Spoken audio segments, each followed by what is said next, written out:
रहते हो।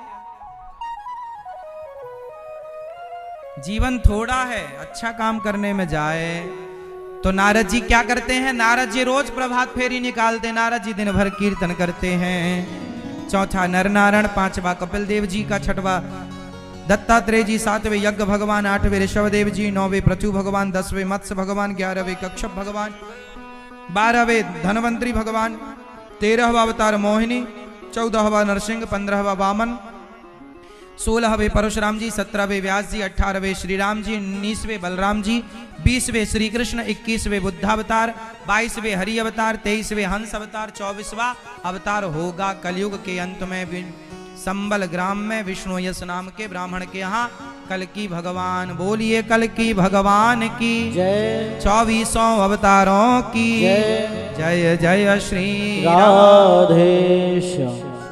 भगवान के 24 अवतार। व्यास जी महाराज ने ऐसी ही कथा सुनने के लिए चैनल को सब्सक्राइब जरूर करें। महाराज आपने अभी तक भागवत जी की रचना नहीं की, आप भागवत जी लिखो, आपको जरूर शांति का अनुभव होगा। भागवत जी नारद जी के कहने पर व्यास जी ने लिखी, और जब लिखी तो उन्हें अपार शांति का अनुभव हुआ। नारद जी ने आत्मकथा सुनाई, मैं दासी पुत्र था, भगवत कृपा से ब्रह्मा पुत्र बना। महाभारत की पावन कथा से आप लोग कुछ सीखेंगे। महाभारत तो आप सब लोगों ने टीवी पर देखी ही होगी, और आप लोगों के घर में तो आए दिन महाभारत होती ही रहती है, तो अच्छा खासा अनुभव भी आप लोगों को महाभारत का। आप लोगों ने महाभारत देखी भी है टीवी पर, सुनी भी है कानों से, और हाथों से की भी है, जितना बन पड़ा महाभारत। चलो बताओ महाभारत से आपने क्या क्या सीखा? क्या क्या सीखा आप लोगों ने महाभारत से? आज हम लोग कुछ पहलुओं पर दृष्टि डालेंगे जिनसे हम लोगों ने कुछ ना कुछ सीखा है। महाभारत हमें क्या सिखाता है, जरा समझने की कोशिश कीजिए। महाभारत, आज हमें लगा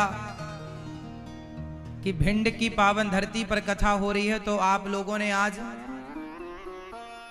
अपार जन सैलाब आपका आया और आप सब कथा की गंगा में डुबकी लगा रहे हैं। आप लोग बड़े भाग्यशाली हैं कि आप लोग इस पावन से माह में आपने सत्संग के लिए समय निकाला। भगवान आपका मंगल करें, और आप जितने कदम चलकर आए हैं भागवत जी तक, भगवान उतने कदम चलकर आप तक पहुंचे, और भगवान आपका कष्ट दूर करें, ये विनती है भगवान से। भगवान आपके हृदय में प्रवेश कर जाएं तो फिर क्या चाहिए। चलो आज महाभारत की कुछ बातें करेंगे और महाभारत से कुछ सीखेंगे। क्या सीखेंगे? बहुत ध्यान से सुनिएगा, आप समझ पाएंगे क्या सीखना है। महाभारत कितने लोगों में हुआ? पहले तो ये समझो कि महाभारत क्यों हुआ। पहले हम ये जाने कि महाभारत की स्थिति उत्पन्न क्यों हुई। आप में से सबको ये उत्तर देना है कि महाभारत क्यों हुआ। पहले तो ये जानो कि क्यों हुआ।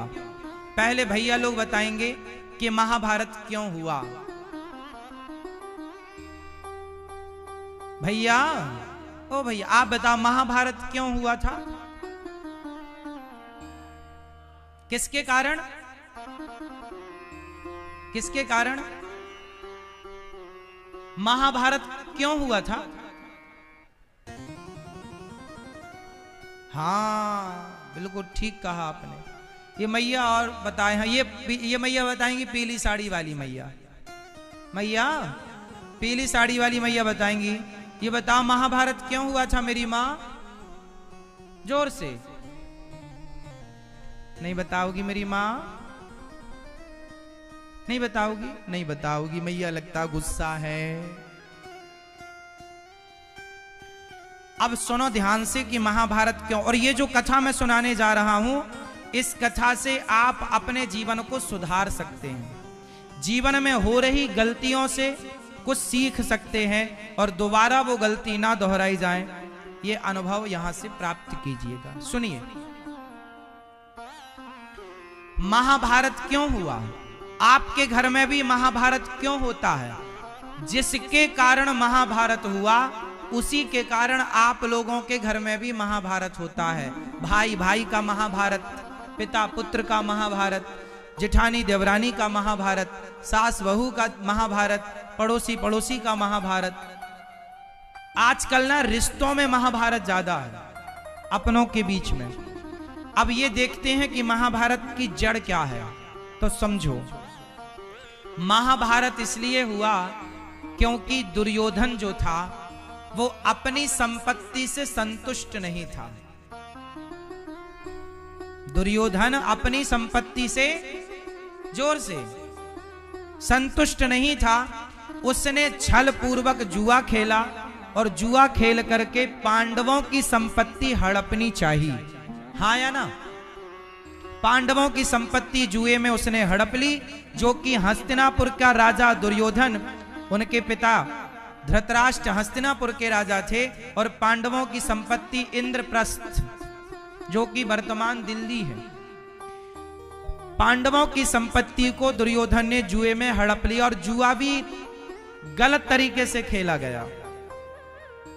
जुआ का नियम होता है, जो जुआ खेलता है वही पासे फेंकता है, पर खेल रहा था दुर्योधन और पासे फेंक रहे थे शकुनी। तो पहले ही यहां छल था। हाँ या ना? तो गलत तो यही था। तो छल पूर्वक उन्होंने, अच्छा जुआ, धर्मराज युधिष्ठिर कभी जुआ नहीं खेलते थे। तो फिर आप सवाल कर सकते हैं कि आज उन्होंने जुआ क्यों खेला? आज इसलिए खेला क्योंकि धृतराष्ट्र ने कहा कि बेटा युधिष्ठिर, तुम आज हमारे दुर्योधन के संग जुआ खेल लो। क्योंकि धर्मराज युधिष्ठिर जो थे ना, वो धृतराष्ट्र को अपने पिता की तरह सम्मान करते थे, और पिता थे ही, बड़े पिताजी थे, पांडु के बड़े भैया हैं। तो बड़े पिता का सम्मान तो आप भी करते हैं, हम भी करते हैं। तो उन्होंने भी किया। और पिता की आज्ञा कैसे टालें? पिता कह रहे हैं जुआ खेल लो, तो चलो भैया आपकी आज्ञा ना टालें, आज तक नहीं टाली तो ये क्या टालें। तो बैठ गए। वो जुआ टाइम पास के लिए था, लेकिन बाद में वो सही का हो गया। तो छल क्या हुआ? छल किया धृतराष्ट्र ने, छल किया दुर्योधन ने, और पूरी संपत्ति जुआ में पांडवों की जीत ली। अच्छा जीत ली, चलो जीत लिए, अब चलो भैया हम हार गए, कोई बात नहीं। फिर क्या हुआ? संपत्ति तक तो सही था, चलो आप जुआ खेलेंगे तो जीत हार तो होगी। लेकिन फिर क्या हुआ कि भरी सभा में द्रौपदी के बाल पकड़कर दुशासन ले आया। हार गए दाव। और दाव तब हारे थे धर्मराज युधिष्ठिर, जब पहले खुद को हार गए थे। तो खुद को हारने वाला, अब उसके पास हारने को कुछ बचा ही नहीं। तो जब नहीं बचा तो आपने द्रौपदी को क्यों दाव पर लगाया? और लगा दिया तो दुशासन ने खींच कर क्यों लाया? और लाया तो अपनी भाभी को बाल पकड़ कर क्यों लाया? और लाया तो कपड़े क्यों उतारा? वो कपड़े उतारा तो भरी सभा में द्रौपदी ने सबसे मदद मांगी, कोई ना सुना। और जब कोई ना सुना तब द्रौपदी ने बाद में श्राप दे दिया। धृतराष्ट्र महाराज, भरी सभा में मेरा अपमान हुआ है, मेरे वस्त्रों का हरण किया जा रहा है, आप चुपचाप तमाशा देख रहे हैं, मैं श्राप देती हूं। और जैसी श्राप का बोला तो अंधे धृतराष्ट्र खड़े हो गए से, ना बेटी द्रौपदी रुक जा बेटी द्रौपदी रुको रुको रुको रुको, मैं तुम्हारे सारा, जो तुम्हारे पतियों ने हार चुके हैं सारा, वो सारा राज्य मैं तुम्हें वापस करता हूं।